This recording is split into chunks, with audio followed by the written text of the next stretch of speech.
Assalamualaikum warahmatullahi wabarakatuh. Perkenalkan, nama saya Nabila Fatmawidya Andini dari kelas 6B Akuntansi Pagi Universitas Muhammadiyah Sumatera Utara. Di video kali ini saya akan mempresentasikan materi yang berjudul Sampling Audit dalam Pengujian Substantif. Nah, sebelum saya menyampaikan materi yang saya sampaikan, ada baiknya kita mengucapkan lafaz basmalah Bismillahirrahmanirrahim. Semoga nantinya materi yang saya sampaikan dapat tersampaikan dengan baik dan dapat kita pahami dan kita mengerti. Adapun pokok pembahasan yang akan saya bahas yaitu yang pertama ada konsep dasar, kedua ada pendekatan sampling statistik, ketiga ada sampling probabilitas proporsional dengan ukuran atau PPU, dan yang terakhir ada sampling variabel klasik. Baik, langsung saja kita masuk ke konsep dasar. Nah, konsep dasar audit sampling digunakan untuk mendapatkan informasi tentang jumlah-jumlah rupiah. Digunakan dalam rangka pengujian substantif untuk mengumpulkan bukti tentang kewajaran asersi-asersi manajemen dalam laporan keuangan. Nah, rencana sampling dalam pengujian substantif dirancang untuk yang pertama untuk mendapatkan bukti bahwa saldo rekening tidak salah saji secara material, dan yang kedua untuk membuat estimasi independen tentang suatu jumlah. Nah, selanjutnya kita masuk ke pendekatan sampling statistik. Pendekatan sampling statistik yaitu sebagai berikut. Yang pertama ada sampling probabilitas proporsional dengan ukuran atau PPU, dan yang kedua ada sampling variabel klasik.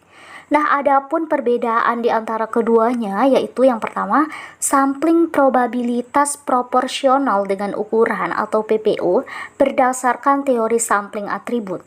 Nah, sedangkan sampling variabel klasik berdasarkan teori distribusi normal. Nah, selanjutnya kita masuk ke sampling probabilitas proporsional dengan ukuran atau PPU. Sampling probabilitas proporsional dengan ukuran atau PPU adalah suatu pendekatan yang menggunakan teori sampling atribut untuk menyatakan kesimpulan dalam jumlah rupiah, bukan sebagai tingkat deviasi. Tujuan umum sampling probabilitas proporsional dengan ukuran ini adalah untuk mendapatkan bukti bahwa saldo rekening menurut catatan tidak salah saji secara material. Nah, sampling probabilitas proporsional dengan ukuran berguna dalam pengujian yang pertama, piutang. Apabila pengkreditan yang tidak dikerjakan terhadap rekening debitur tidak signifikan. Yang kedua ada investasi dalam surat berharga. Ketiga ada pengujian harga persediaan bila diperkirakan hanya terdapat sedikit selisih. Dan yang keempat ada tambahan pada aktiva tetap. Metode ini diterapkan dalam pengujian transaksi dan saldo yang salah sajinya terlalu tinggi. Adapun keuntungan metode probabilitas proporsional dengan ukuran yaitu yang pertama mudah digunakan. Yang kedua, besarnya ukuran sampel tidak didasarkan atas berbagai taksiran audit. Yang ketiga, menghasilkan sampel yang berstrata. Keempat, secara otomatis mengidentifikasi tiap unsur yang secara individual nilainya signifikan melebihi batas. Yang kelima, menghasilkan sampel yang kecil. Dan terakhir, dapat dirancang lebih mudah dan pemilihan sampel dapat dimulai sebelum populasi lengkap. Nah, selain ada keuntungan, terdapat juga kerugian pada metode probabilitas proporsional dengan ukuran ini, yaitu yang pertama didasarkan asumsi, yaitu nilai audit suatu sampling tidak akan lebih kecil dari 0 atau lebih besar dari nilai buku. Yang kedua, jika salah saji terlalu rendah, maka sampel memerlukan pertimbangan khusus. Yang ketiga, pemilihan saldo 0 memerlukan pertimbangan khusus. Yang keempat, evaluasi PPU melebihi CSR bila ada salah saji dalam sampel auditor menolak nilai buku populasi yang sesungguhnya dapat diterima. Dan yang terakhir, jika jumlah salah saji meningkat, ukuran sampel yang sesuai juga meningkat. Adapun untuk menentukan ukuran sampel dengan rumus N sama dengan NB dikali FK dibagi SD dikurang buka kurung AS dikali FE tutup kurung.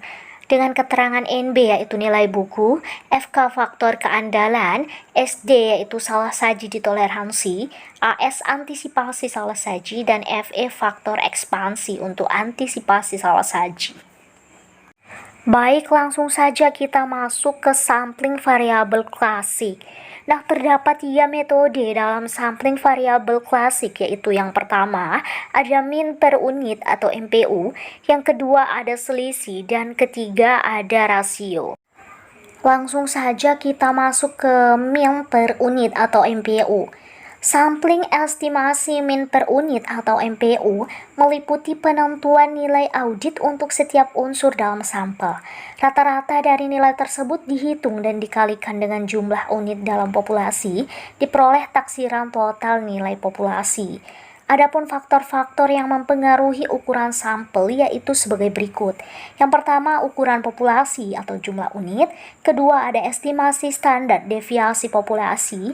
Ketiga, ada salah saji ditoleransi. Keempat, ada resiko keliru menerima. Kelima, ada resiko keliru menolak. Dan keenam, ada rencana cadangan resiko sampling. Yang kedua, ada metode estimasi selisih. Dalam metode ini, selisih antara nilai audit dan nilai buku dihitung setiap unsur sampel. Selanjutnya, rata-rata selisih digunakan untuk menaksir nilai total populasi. Dan variabilitas selisih digunakan dalam menentukan cadangan risiko sampling yang dicapai. Adapun kondisi yang harus dipenuhi untuk metode estimasi selisih yaitu sebagai berikut. Yang pertama, ada nilai buku setiap unsur populasi harus diketahui. Yang kedua, ada total nilai buku harus diketahui dan sama dengan hasil penjumlahan nilai-nilai buku dari unsur individual. Dan ketiga, ada selisih antara nilai buku dan nilai audit diperkirakan tidak sedikit. Baik, yang terakhir ada rasio. Pada metode ini, auditor menentukan nilai audit setiap unsur dalam sampel.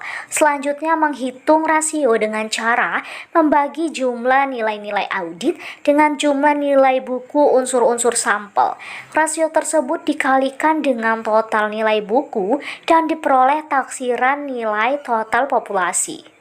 Adapun keuntungan metode sampling variabel yaitu yang pertama, sampel mudah diperluas.